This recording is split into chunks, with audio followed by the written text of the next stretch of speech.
If you recall, things started with the Hewlett Gulch fire here.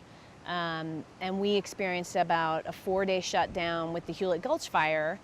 And it was traumatic and terrible, and the staff was really unsettled by it, and we had to cancel a couple shows. And so we had just recovered from that, thinking, okay, we're done with that this season, when the High Park fire broke out, and that really blew our minds.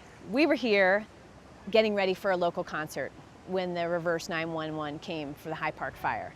And it was amazing. Nobody really wanted to believe it. Nobody really wanted to take action. And I remember having to sit the promoter down, who had sunk a lot of money into this show and a lot of time invested. And I sat him down and I said, "It's unsafe, we're gonna have to leave." And his eyeballs were like this. But of course, recognized that it was a major problem. And so we started to kind of get the customers out, shut down the concert, pack up computers. We'd been through it a week before. We knew the drill a little bit, which was kind of nice. And we just crossed our fingers that it was going to be quickly taken care of, but it wasn't. This was a really tough one. That was probably the longest 21 days of my life, waiting to get any kind of report, first, and then subsequently verifying the report. We are a business. We are, an iconic music venue in the Poudre Canyon, but we are a business, and there were homes that were at risk. And it took a lot to sit on my hands and say, wait your turn, priorities are priorities. Let's get the people who are, really in the line of fire personally with their homes, the answers they need before we check in.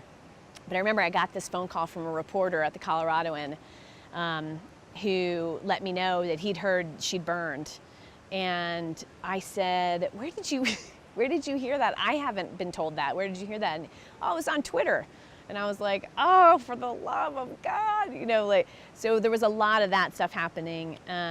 And then the time that I really knew we were fine, a helicopter had flown over. I think it was Channel 7 or Channel 9 had flown over with a helicopter, took a shot of the Mishawaka, and this was right at the tail end of the fire, and sent it out on social media, and that really confirmed that she was safe. But until we walked in, the day we were allowed back up the canyon, we didn't know, how it was going to turn out. The firefighters had used this as a staging area, so they had set up here, used the bathrooms, used the kitchen, used the facility as a parking area for trucks. So it had been a central location for the activity.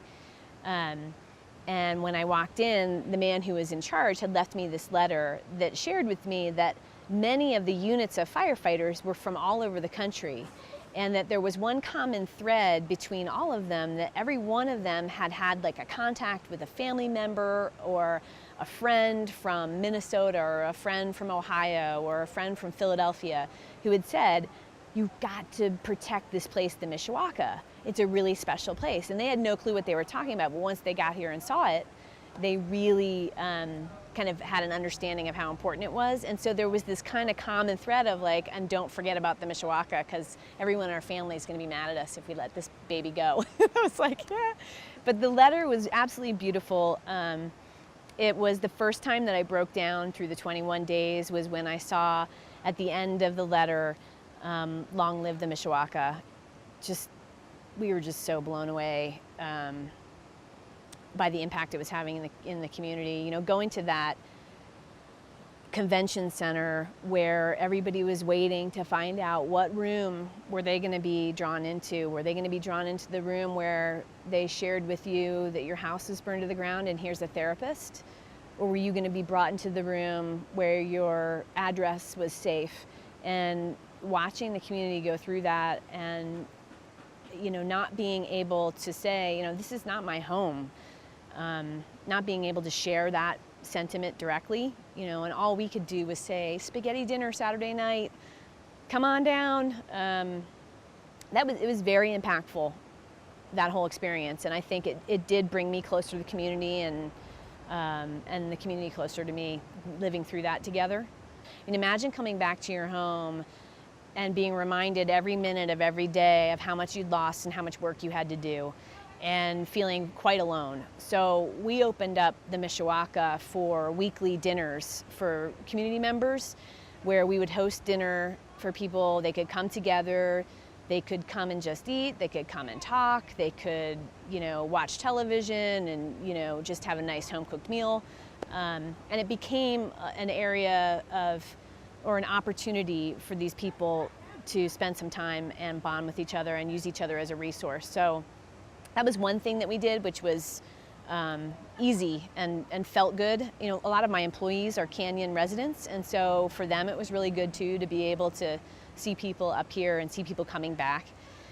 And then another thing that we did was we asked the firefighters for a big firefighter boot. And for every concert of the summer, we passed a boot and honored the firefighters and asked people to pitch in to help them replenish their resources. And by the end of the summer, we'd had a little bit of a loot set aside for them, and we hosted a big concert called the Grateful Fest. And that was headlined by the Motet, which is a local band who's been playing up here forever and ever. So we opened up that concert and we had a sold-out show.